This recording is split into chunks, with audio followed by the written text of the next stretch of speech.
안녕하십니까. 널뛰기 장세를 보이던 코스피가 4,020선을 탈환하며 마감했습니다. 외국인 매도세에도 기관과 개인 매수세가 이어졌는데요.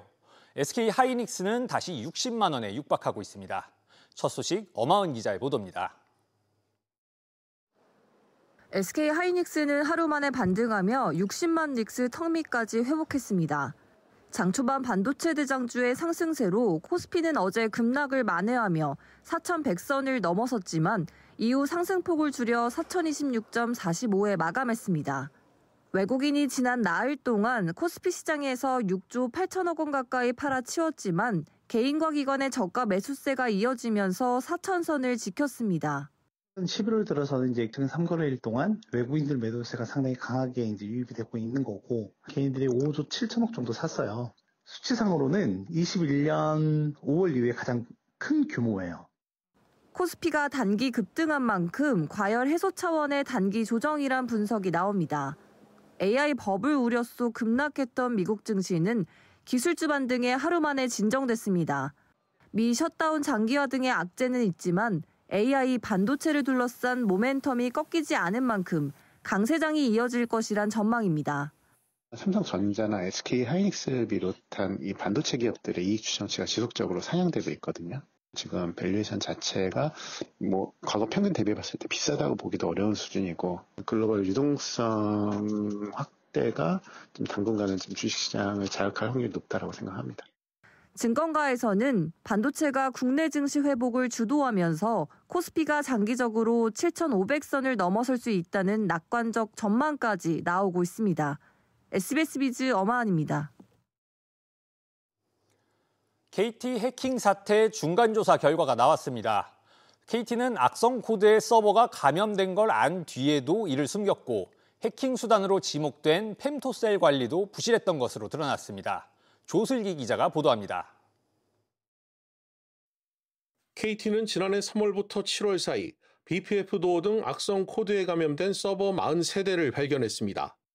감염 서버에는 이름과 전화번호, 단말기 식별번호 등 개인정보가 저장돼 있었습니다. 그러나 KT는 서버 해킹 사실을 당국에 신고하지 않은 채 사건을 1년 넘게 은폐했습니다. BPF 도어는 지워져 있었고, BPF 도어를 갖다가 검출하는 스크립트를 돌리는, 그러니까 백신을 돌린 흔적을 저희가 발견을 했습니다. 이게 무슨 상황이냐라고 저희가 물어보니까 그 당시에 이제 자료들이 이제 올라오기 시작한 겁니다. 무단 소액 결제범들이 어떻게 결제 인증에 필요한 고객 정보를 빼돌려 범행에 성공할 수 있었는지 그간 미지수였는데, 서버 해킹으로 빼낸 정보를 활용했을 가능성에 무게가 실리는 대목입니다. 초소형 기지국 펨토셀 관리도 허술했습니다. KT에 납품되는 모든 펨토셀이 동일한 인증서로 작동하다 보니 해커들이 인증서를 손쉽게 복사해 불법 펨토셀로 KT망에 접속했습니다. 인증서 유효기간도 10년으로 설정해 지속적인 내부 접근이 가능했고, 비정상 IP도 걸러내지 않았습니다. 지난 8월 미 보안 매체를 통해 제기된 KT 인증서 유출 정황과 관련해 거짓말을 했던 사실도 드러났습니다. KT는 당시 한국인터넷진흥원에 보고서가 나오기 일주일 전 8월 초 서버를 폐기했다고 답변했지만, 실제로는 해당 서버를 8월 중순까지 3차례에 걸쳐 나눠 폐기했습니다. 조사단은 KT가 고의로 정부 조사를 방해하려 했다고 보고 공무집행 방해 혐의로 지난달 초 경찰 수사를 의뢰했습니다. SBS 비즈 조슬기입니다. 한미 협상 소식 알아보겠습니다. 통상안보협상 체결 후 합의 내용을 담은 팩트시트 공개가 늦어지고 있습니다. 특히 핵 추진 잠수함 관련 미국 측 내부 조율이 길어지는 것 아니냐는 관측이 나오고 있는데요. 대통령실은 곧 공개하겠다고 재차 강조했습니다. 박연신 기자가 보도합니다. 강훈식 대통령 비서실장은 오늘 열린 국회 운영위원회 국정감사에서 팩트시트 공개에 대해 이번 주를 넘기지 않을 것이라며 발표 시점이 임박했음을 밝혔습니다. 미국 안에도 여러 부처가 이 문제에 대해서 다부처 사안으로 논의하고 있기 때문에 그 사안에 대해서 저희가 일방적으로 예단해서 언제까지 된다라고 말씀드리기는 쉽지 않고, 다만 대략 팩트시트 같은 경우에 이번 주를 저희들 볼 때는 넘기지 않을 거다. 이와 관련해 외교라인에서도 미국 측 최종 피드백을 기다리는 상황이라고 밝혔습니다. 국무부로부터 받은 전갈 내용은 조금만 더 기다려달라 하는 것입니다. 저희들이 늑장을 부려서 그러는 것이 아니고 미국과 협의를 하는 과정에서 좀 늦어지고 있다고 말씀을 드리겠습니다. 시점이 늦어지는 이유에 대해선 핵 잠수함 관련 문구를 둘러싼 조율이 길어지는 것으로 알려졌습니다. 핵 추진 잠수함의 핵 연료 공급과 관련해 미국이 어느 수준까지 협력을 명시할지 또 이를 문서에 어떤 표현으로 담을지 의견이 엇갈리고 있다는 겁니다.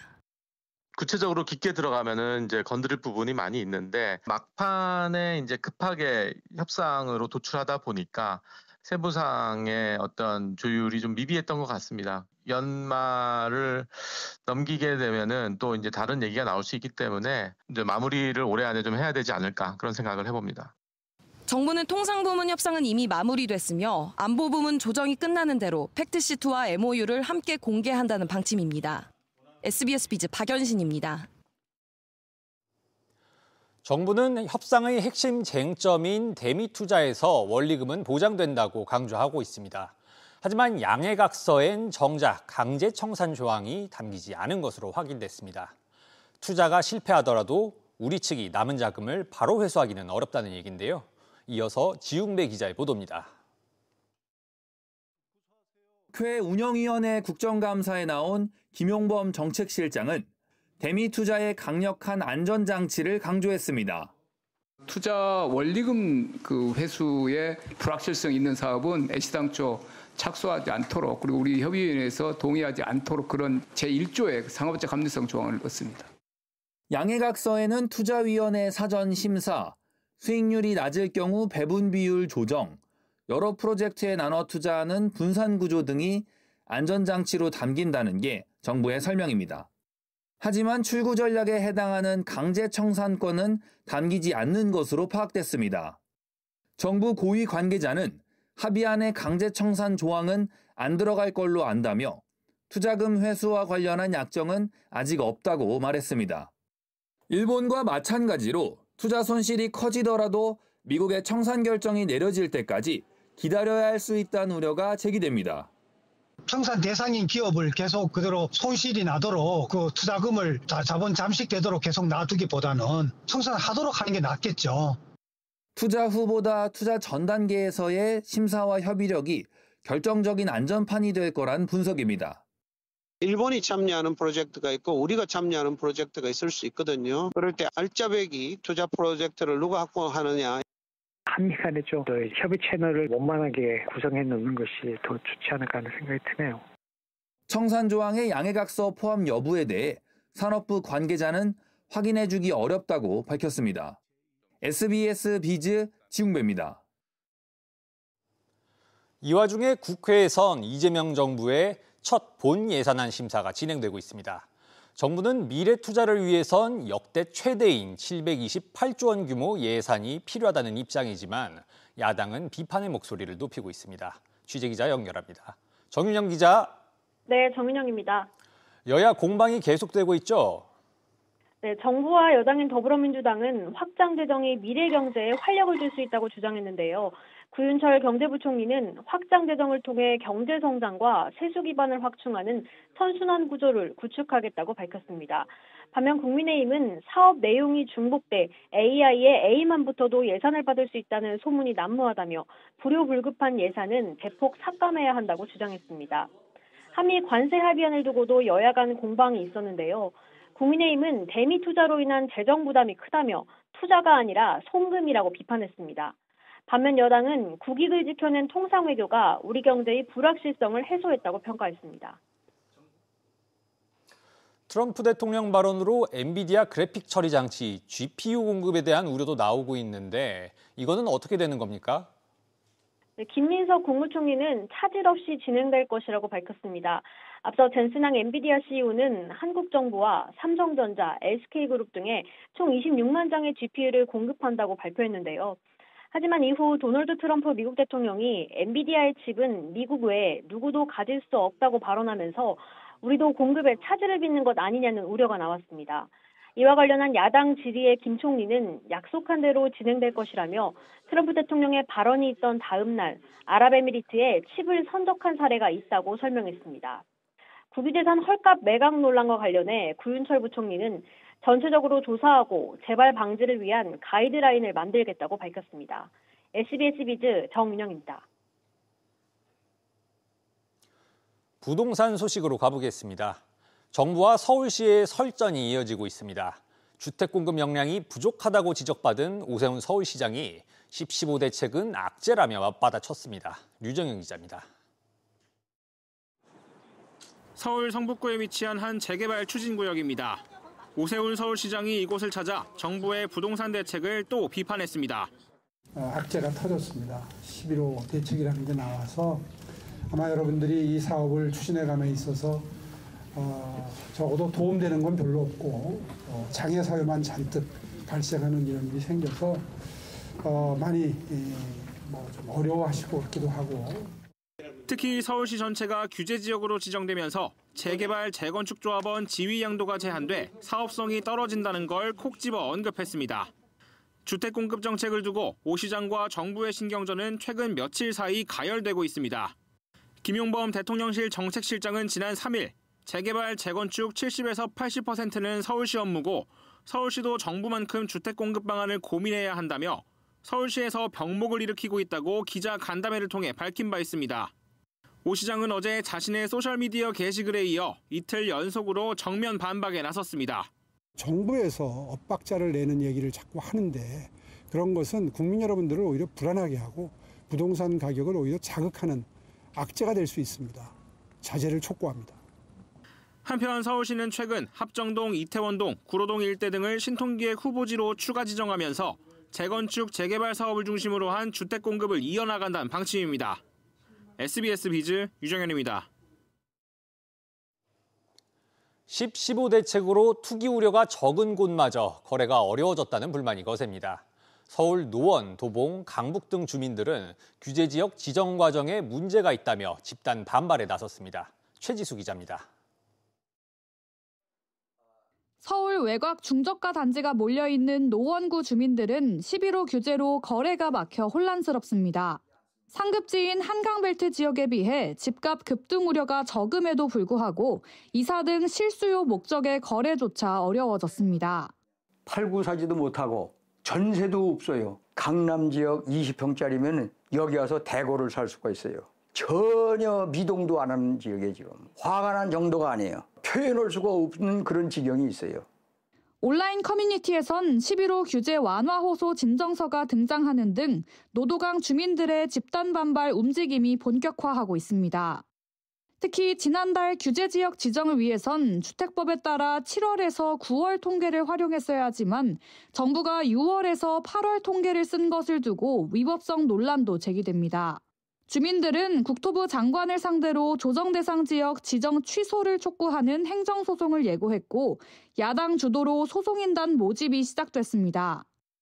조정 대상 지역으로 지정을 하려면 주택 가격이 급등했다라고 하는 상승률이라는 게 있어야 됩니다. 그런데 도봉, 강북, 중랑, 금천 등 경우에는 요건에 못 미쳐요. 소송인단 모집을 개시를 했고요. 벌써부터 지원을 해주시고 계시기 때문에. 집단 진정서는 이달 중 국토부와 국회, 각 지자체에 전달될 예정이며 첫 번째 규제 지역 취소 소송은 이르면 이달 내에 제기될 것으로 보입니다. SBS 비즈 최지수입니다. 60세인 정년을 65세로 높이는 정년 연장 논의가 불붙고 있습니다. 양대 노총이 연내 처리를 강하게 촉구하면서 경영계의 긴장감이 높아지고 있습니다. 신채연 기자의 보도입니다. 정년 연장을 두고 시민들의 반응은 엇갈립니다. 경제적으로 많이 도움이 되니까 정년이 길면 더 좋겠죠. 건강을 위해서도 활동하는 게 좋은 것 같아요. 젊은 분들이 또 들어갈 수 있는 일자리도 그만큼 좁아지지 않나라는 생각이. 노년층 빈곤과 청년들의 기회 축소가 팽팽히 맞서는 가운데 한국노총과 민주노총은 여당과 만나 65세 정년 연장의 연내 입법을 촉구했습니다. 법정 정년 65세를 단계적으로 연장하는 일 역시 이미 이재명 정부의 국정과제에도 상당히 반영되어 있는 만큼 조금이라도 도움이 될 수 있도록. 경영계는 투자와 고용 위축, 특히 인건비 비중이 큰 중소기업의 타격이 클 것을 우려하고 있습니다. 고령자 고용을 통해서 부담해야 될 직간접적인 비용 부담이 매우 큽니다. 이렇게 비용 부담이 높아지게 되면은 기업의 투자 여력이나 그 신규 채용을 할 수 있는 여력이 줄어들기 때문에 부작용이 발생할. 정년 연장의 시기가 빨라지는 가운데 노동시장 전반을 고려한 노사 절충안 마련이 우선이라는 지적도 나옵니다. SBS 비즈 신천입니다. 정부가 전국민 퇴직연금 의무화를 추진하면서 일용직 건설 노동자들부터 본격 확대하는 것으로 확인됐습니다. 연금을 어떻게 묻고 받게 될지 단독 취재한 기자 연결하겠습니다. 오수영 기자, 원래 건설 노동자는 퇴직 공제금을 일종의 퇴직금으로 받아왔었는데 이게 바뀐다고요?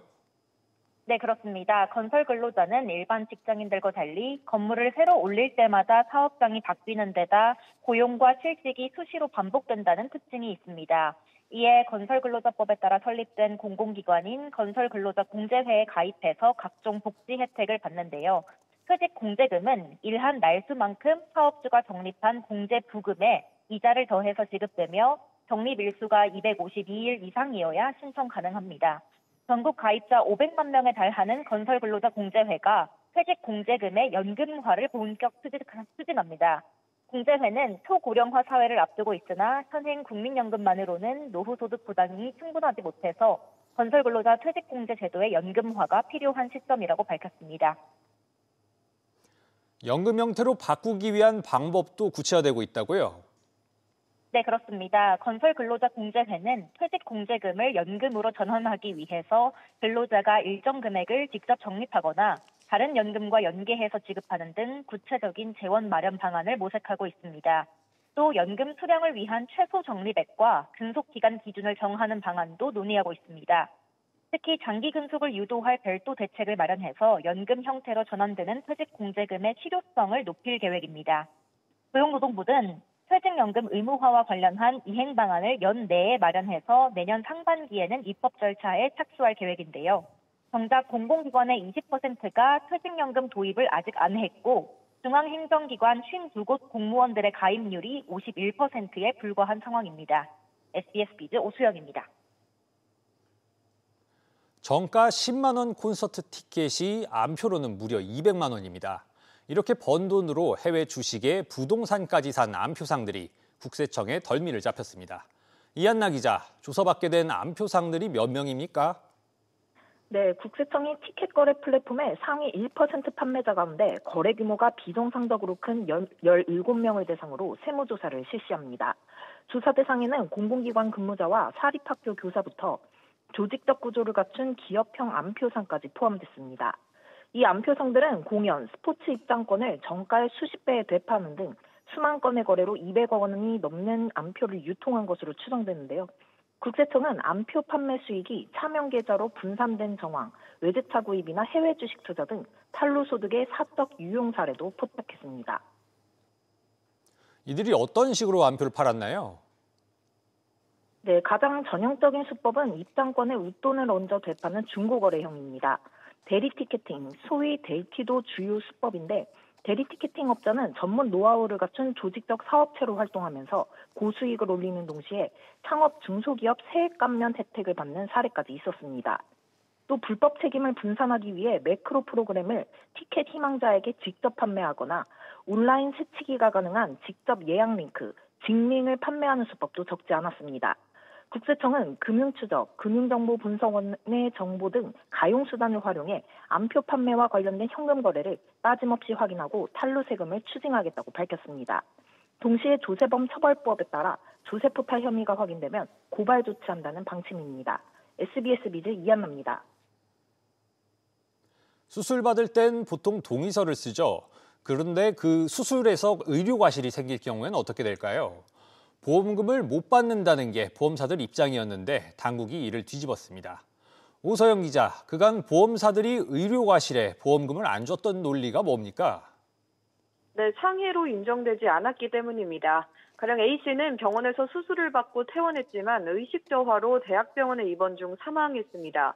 병원은 의료과실을 인정했지만 보험사는 예상 가능한 수술 부작용이었다며 상해 사고로는 인정하지 않았는 겁니다. 분쟁 조정안 금감원은 상해로 인정했습니다. 수술에 동의했어도 의료과실로 상해를 입는 결과까지 동의했다고 볼 수 없다는 건데요. 이에 따라 의료과실은 외부로부터 우연한 돌발적 사고로 보험금을 지급해야 한다는 겁니다. 또 통원 치료를 받다 거동이 불가능해져 응급수술을 받고 하지마비 장애가 된 B씨 경우도 같습니다. 병원은 의료과실을 인정했지만 보험사는 의료 조치가 제때 이뤄지지 않은 거라며 보험금 지급을 거절했는데요. 금감원은 이에 대해 상위 요건인 외래성은 질병이 아닌 외부 요인에 의한 것이라며 의료과실이 신체 침해를 초래했다면 보험금을 지급하는 게 맞다고 판단했습니다. 오진이나 의료과실을 겪은 가입자는 상해담보 약관을 잘 확인하고 보험금을 청구하면 됩니다. 보험 가입이 억울하게 무효가 된 경우에도 보험금 받을 길이 열린다고요? 네, 그렇습니다. 가입자의 경우 허리 주사 치료와 같은 과거 질병력을 사실대로 알려야 할 의무가 있습니다. 이를 제대로 알리지 않았다며 보험을 해지한 보험사들과 가입자 간 분쟁이 발생한 건데요. 이에 대해 금감원은 설계사가 답변할 기회를 주지 않았거나 또 사실대로 고지하는 걸 방해했다면 고지 의무 위반을 적용할 수 없어 보험계약 해지도 무효라고 알렸습니다. 고지 의무를 위반한 질병력과 상해사고 간의 인과관계가 확인되지 않는 경우도 보험금을 받을 수 있습니다. SBS 비즈 오서영입니다. 노인으로 살아가는 시간이 점차 길어지면서 여윳돈으로 소비 생활을 즐기는 액티브 시니어들이 늘어나고 있습니다. 이들을 공략하기 위한 카드사들의 움직임도 분주한데요. 신성우 기자의 보도입니다. 오피스텔 같은 거 사놔서 거기서 월세 나오고 2달에 한 번 파마하고 옷은 이제 다니다가 이제 마음에 드는 거 있으면 사고 강아지 미용, 간식. 만 60세 이상의 카드 결제액은 올해 상반기에만 80조 원에 육박했습니다. 벌써 지난해의 절반을 뛰어넘으며 매년 가파르게 증가하는 추세입니다. 다른 연령대와 비교하면 증가세는 더욱 뚜렷합니다. 전체 카드 결제액에서 만 60세 이상이 차지하는 비중은 최근 3년 사이 3%포인트 늘었지만 만 39세 이하는 줄었습니다. 카드사들이 구매력을 갖춘 시니어 잡기에 나선 배경입니다. 골프, 병원 등 시니어 이용 빈도가 높은 영역에 대해 카드 결제 시 청구 할인 또는 추가 적립 혜택을 제공합니다. 작년 노년층에 인기 있는 연예인을 앞세운 카드도 출시되고 있습니다. 어떻게 보면 우리가 흔히 얘기하는 금융 취약계층이죠. 도움을 줄 수 있는 방법들을 찾아봐야 될 것 같아요. 상품이나 서비스에 대한 초점들을 둘 필요가 있죠. 서비스도 좋은 서비스가 될 수가 있습니다. 고령화 속도가 빨라지면서 카드업계의 시니어 고객 쟁탈전도 더욱 치열해질 전망입니다. SBS 비즈 신성우입니다. 라면 업계의 왕좌를 두고 경쟁이 벌어지고 있습니다. 해외에서 불닭볶음면 신드롬을 일으킨 삼양은 복고 브랜드로 내수 공략에 나섰고 반대로 내수를 주름잡고 있는 농심과 오뚜기는 해외 진출에 힘을 쏟고 있습니다. 최윤아 기자입니다. 공업용 소기름으로 튀긴 라면이란 오명에 점유율이 급전직하했던 삼양식품이 그때 그 라면을 36년 만에 다시 들고 나왔습니다. 억울한 오해와 함께 가장 깊은 상처를 받았습니다. 삼양 예구육삼은 단순한 복고 제품이 아닙니다. 삼양의 창업 정신을 현대적으로 되살린 상징이며 명예의 복원이자 진심의 귀환입니다. 삼양식품의 지난해 전체 매출은 1조 729억 원. 이 가운데 77%에 달하는 매출 대부분을 해외에서 올렸습니다. 이번 신제품은 불닭볶음면에 쏠린 제품군을 다양화하는 한편 상대적으로 작은 국내 시장 비중 확대를 시도하는 셈입니다. 국내 라면 3사의 시장 점유율은 농심이 56%, 오뚜기 23%, 삼양식품은 12%에 머물러 있습니다. 국내 비중이 큰 농심과 오뚜기는 K 콘텐츠 인기를 등에 업고 글로벌 시장 공략에 적극적입니다. 농심은 K-팝 데모넌터스와의 협업과 한국식 매운맛의 단맛을 조합한 김치볶음면 신제품을 내놨고 오뚜기는 미국 현지 공장 설립을 추진하고 있습니다.